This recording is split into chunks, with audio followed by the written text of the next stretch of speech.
Listen, this process has been going on a long time, and we knew the bridge company would eventually get to the end of the road where the federal government had to make a decision. And they had passed the environmental assessment hurdle, which put them into the IBTA, the International Bridges and Tunnels Act, permit application. And it was just a matter of time before a decision had to be made. So the minister did call last week. He called and notified me that they were at the end of the line, that the federal government was going to allow the permit for the Ambassador Bridge to construct a replacement span. And it was important to hear that and for the minister to confirm to me that this was in fact a replacement span. It's not a twin span, that the existing Ambassador Bridge will be required to be torn down once the new span is built.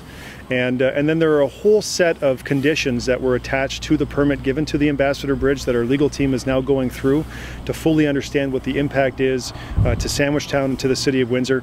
And the short of this is, I would expect that you will not see any construction imminently on the Ambassador Bridge. There are still a number of hoops and hurdles that the Ambassador Bridge needs to satisfy as part of these conditions on their permit that they will likely do over the next several months or even into the next several years that they, in order to move forward. So there are timelines set for their construction. They will deal with whatever they have to deal with. It involves the city, it involves CBSA, it involves other landowners, and so they'll be required to have conversations with all of us as they move forward. But things like the fire hall, and how do we provide fire service to the west end of the city was very important to us.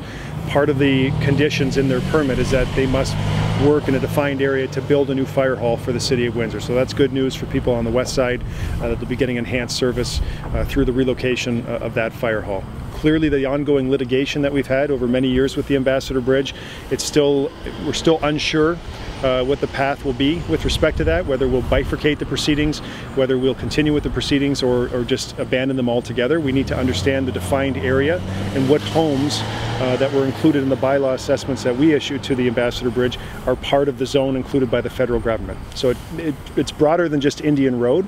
It goes on to Edison as well. How far it goes will determine what our next steps will be with litigation.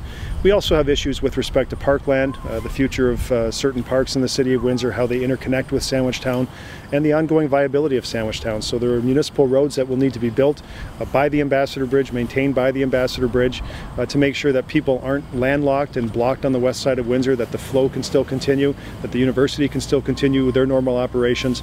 So there are a lot of things that are being reviewed right now, and we hope later on today or certainly first thing tomorrow to be able to provide more information on the city's perspective on how those conditions in the permit really affect the City of Windsor and Sandwich Town.